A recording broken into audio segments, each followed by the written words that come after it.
이렇게 안 팔릴 때, 이렇게 장이 안 좋을 때 어떤 방법을 해야 좀 빠르게 팔 수 있을까요? 네, 잘못된 내용을 보내기도 해요. 아, 진짜요? 저는 매도를 잘하는 방법을 물어봤을 때 딱 한 가지 말씀을 드리거든요.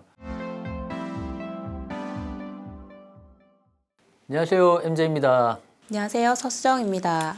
저는 MJ 경매스쿨에서 그 부동산 관리 부서에서 임대 매매를 담당하고 있는 서수정입니다.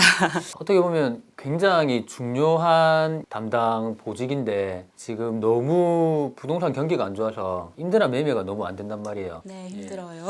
그런 분들이 너무 많기 때문에 오늘 주제는 어떻게 하면 불경기에 임대 매도를 빠르게 할 수 있을까, 이런 주제를 가지고 구독자분들에게 조금 더 팁을 좀 전달을 해드리려고 오늘 방송을 준비를 했습니다. 자, 그래서 오늘 반드시 팔리는 MJ의 매도 기술, 하락장에도 무조건 파는 노하우, 인테리어를 활용한 썩빌 썩아 투자 사례, 이 주제를 가지고 저희가 이제 방송을 해볼 건데, 사실 MJ 자체 부동산들의 거의 한 7, 80%의 매도를 담당하고 있는 수정 실장님이 그래도 많이 팔아주셨잖아요, 맞죠? 이렇게 안 팔릴 때, 이렇게 장이 안 좋을 때 어떤 방법을 해야 좀 빠르게 팔 수 있을까요? 사실 저 같은 경우는 방법보다는 빈도수, 광고에 힘을 많이 실어 넣는 편인데, 사실은 다른 임대인들과 달리 MJ 경매스쿨에서 나오는 매물 같은 경우는 일단 인테리어가 너무 잘 돼 있고 그렇죠. 금액이 또 그렇게 나쁘지는 않아요. 그렇죠. 경매를 받아서 이게 시장에 나오는 물건들이기 때문에 요 정도의 좋은 퀄리티의 물건을 빠르게 매도 혹은 전세, 월세를 안 치려면 내가 열심히 한 번이 아니고 두 번, 두 번이 아니고 10번 이렇게 광고를 내야 되고 부동산 소장님들과 소통해야 된다는 생각으로 임하고 있는 중이거든요. 저희가 두 가지를 조금 더 잘한다라는 걸 들었는데, 첫 네. 번째가 이제 인테리어, 그리고 두 번째가 이제 가격이었단 말이에요. 네, 맞아요. 그 안에서 이제 수정님이 알려드릴 수 있는 거는 이제 그 광고 팁이 되겠네요. 이제 중개사분들을 조금 더 움직이게 할 수 있는, 조금 더 계약을 빠르게 할 수 있는 그런 광고 팁을 알려드릴 수 있을 거라고 저는 생각을 합니다. 어떻게 하면은 빠르게 임대나 매도를 맞출 수 있을까라고 해서 저희가 5가지 주제를 한번 만들어 봤는데요. 첫 번째는 이제 가격 조정. 작년이었나요? 4억에 냈던 물건을 저희가 3억까지 내린 적이 한번 있었던 기억이 납니다. 그 여수의 이제 아파트. 네, 기억납니다.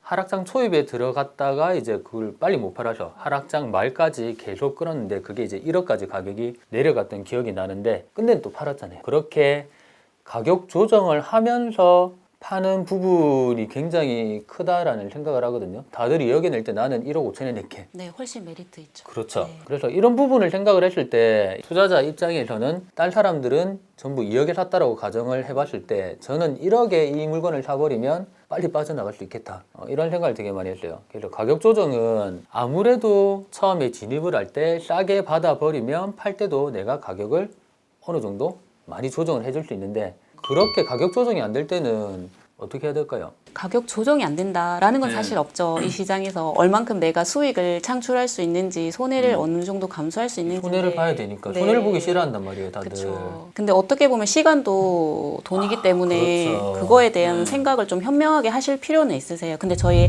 MJ 경매스쿨에서는 그 가격을 보수적이든 조금 편하게든 그 부분에 있어서 조금 융통성이 있다는 거죠. 왜냐면 다른 걸 또 하면 되니까. 네, 어떻게든 보완이 되는 부분들이 있기 지금 때문에. 좀 손해보고 또 다시 벌면 되니까, 이런 마인드인데, 네. 그런 마인드가 참 이 초보 투자자들한테는 되게 쉽지가 않죠. 네. 내가 어떻게 손해를 봐? 이 2천만 원 손해보고 또 벌 수 있을까? 이렇게 돼버리니까. 다른 회원님들 물건들도 많이 임대매도를 해주시잖아요. 보통 이제 가격을 내릴 때 커트라인이라는 게 있는데 거기서 조금 더 내리면 팔릴 것 같다, 이런 적도 좀 많았나요, 그러면? 네, 그런 안타까운 경우가 많았는데 최근에는 정말 100만 원 때문에 거래가 안 된 적이 한 번 아이고. 있었거든요. 그런 부분에서는 이제 상황 설명을 해드리고 이런 부분에 대해서 이렇게 해주시는 게 좋다고 추천을 드려도 생각보다 쉽게 움직여 주시지는 않아요. 그리고 보통 이 인테리어를 하고 임대매도를 하면 훨씬 더 컨디션이 좋으니까 잘 나갈 수밖에 없는데, 이 인테리어도 되게 호불호가 좀 갈리는 것 같아요. 돈이 들어가니까 굉장히 많이 고민을 하시는 것 같은데, 저 같은 경우는 그냥 낙찰 받자마자 바로 인테리어를 해버리거든요. 네. 그렇게 해야 혹시 전세를 내고 그 다음 2년 뒤에 매매를 할 때도 이게 영향을 받더라고요. 근데 이 인테리어를 얼마나 싸고 이쁘게 하냐, 이 가성비의 문제이기 때문에 이 부분이 또 되게 고민이 되지 않을까라고 생각을 합니다. 그리고 세 번째 보면 이제 직거래 광고라고 있는데, 부동산을 통하지 않고 직접 이렇게 물건을 낼 수 있는 방법이 어떤 게 있을까? 네이버 이제 피터팬 광고가 있을 거고, 피터팬. 네, 네. 당근 이렇게 많이 하시는 편이고요. 그리고 인테리어를 해놓을 상태면은 맘카페 활용도 네. 또 많이 하죠. 그 다음 이제 전세나 월세인데, 이 매매가 안 될 때 포기를 해야 되거든요. 포기를 하고 이제 전세나 월세로 돌리고 이제 잠깐 잊었다가 2년 뒤에 다시 매매를 해야 되는데, 그렇게 했을 때 이제 묶이는 투자금이나 가격 하락에 대한 걱정이나 이런 부분들이 되게 불안하실 거예요. 뭐 열이면 열 다 성공할 수 없기 때문에 이제 2년 뒤에 다시 매매 내라고 많이 하는 게, 에너지를 2년 동안 계속 써야 되니까 거기에 네. 잠깐 이제 그 에너지를 다른 데 썼다가 다시 이제 매매를 하는 게 어떻냐, 그런 말씀을 많이 드리는데 잘 안 하시더라고요. 네. 그리고 이제 현장을 자주 가라는 말씀을 많이 네. 드리거든요. 보통 저희가 가면 이제 부동산 방문을 많이 하잖아요. 주로 이제 어떻게 매물을 내세요? 실무자 같은 경우는 이제 대리인으로 움직이기 때문에 조금 더 스킬이 필요하고 조심스럽게 다가가야 내 될 물건이 부분. 아니니까. 네. 자, 그러면은 조금 더 깊이 있게 한번 보겠습니다. 모든 거래를 활용한다라는 건데, 저는 매도를 잘하는 방법을 물어봤을 때 딱 한 가지 말씀을 드리거든요. 오늘 했던 매도 광고를 내일 잊어버려라. 왜냐면 내가 이렇게도 내고 저렇게도 내고 이렇게도 냈는데 왜 안 팔리지 해버리면 힘이 빠지고 포기를 빨리 하거든요. 근데 제가 뭐 일주일 동안 이렇게 광고를 한 거를 잊어버리면 또 똑같은 광고를 또 낼 수 있어요. 이게 계속 하는 게 되게 중요한데, 이게 중간에 포기를 엄청나게 많이 하신다는 거고, 매도 같은 경우는 내가 팔고 싶어하는 부동산을 가장 많은 사람한테 알리는 그런 게 스킬이라고 생각을 하거든요. 우리 집 판다라는 거를 그냥 우리나라 사람이 다 알고 있으면 확률이 더 높아진다라고 그렇게 생각을 하는 거죠. 그 부분에 있어서 우리가 가장 먼저 부딪히는 게 몇 군데 부동산에 낼 거냐, 이런 고민들. 왜 굳이 고민하실까요? 저 같으면 무조건 많이 낼 텐데 최대한 DB를 모아서 무조건 많이 내시고 자주 내시는 게 가장 중요한 것 같아요. 근데 이제 초보 투자자분들은 낙찰을 받고 이제 뭐 명도를 끝내고 부동산에 가보면은 부동산에서 꼭 하시는 말씀이 있어요. 많이 내봤자 안 팔린다. 네. 예, 그냥 세 군데만 내라. 네. 적당히 내야지 우리가 신경 쓰지, 아니면 신경을 안 쓴다. 그런 얘기를 또 엄청 많이 하시거든요. 결론은 많이 내는 게 확률이 올라갈 수밖에 없다라는 부분이라는 거죠.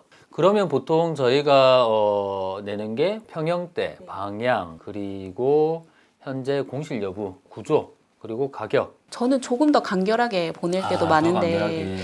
반드시 관심 있는 소장님들은 저한테 전화를 주실 거고 거기서 소통을 하면서 내용을 더 추가적으로 주고받으면서 그냥 계속 연을 이어갈 수 있도록 하는 편이거든요. 근데 이제 다른 담당자분들이나 뭐 실무자분들은 다른 방법을 또 쓰시기도 하지만 저 같은 경우는 일단은 내가 이분과 연을 닿을 수 있도록 하는데 더 힘을 많이 쓰고, 때때로는 오타도 일부러 보내기도 하고 오타를 보낸다고요? 네, 왜? 잘못된 내용을 보내기도 해요. 아, 진짜요? 그러면 그건 또 무슨 방법이죠? 이거 뭐냐 하면서 전화가 많이 오세요.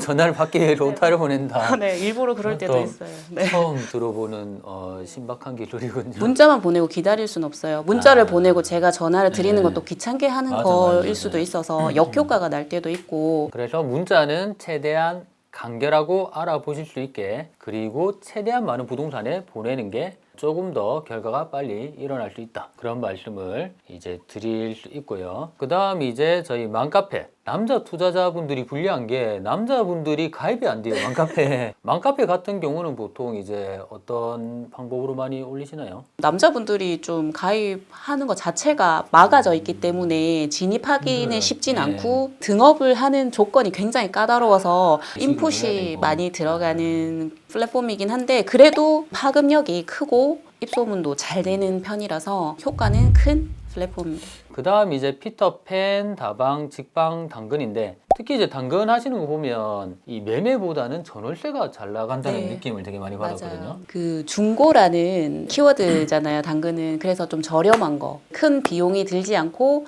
직거래를 하면 또 중개 수수료도 세이빙이 되기 때문에 매도하시는 분들보다는 전월세를 놓기 위해서 당근을 이용하시면 좀 효과를 맞아요. 많이 보실 수 있을 거예요. 요즘 다방직방은 그렇게 많이 안 하는 것 같고요. 저희도 피터팬은 이제 계속해서 활용을 저희가 하고 있고 요즘 저희 교차로 벼룩시장 거의 안 내죠. 네. 예, 거의 온라인 쪽으로 광고가 다 올라가는 경우가 많아서 오프 쪽에 신문을 많이 안 보시는 것 같아요. 그리고 이제 저희가 경매 투자를 하다 보면 인구 3만, 2만, 인구 뭐 10,000명에도 많이 낙찰을 받는 경우가 있기 때문에 그럴 때 부동산이 아파트를 안 해요. 시골에는 거의 토지를 하기 때문에 그때는 부동산에 내는 것보다 군청이나 주민들이 모일 수 있는 그런 루트를 많이 냈었거든요. 지금 또 겨울에 집도 안 팔리고 되게 힘드신데 저희가 알려드린 팁을 조금 쓰셔가지고 거래를 하시는데 도움이 되면 좋을 것 같고요. 자, 오늘 방송은 여기까지 하겠습니다.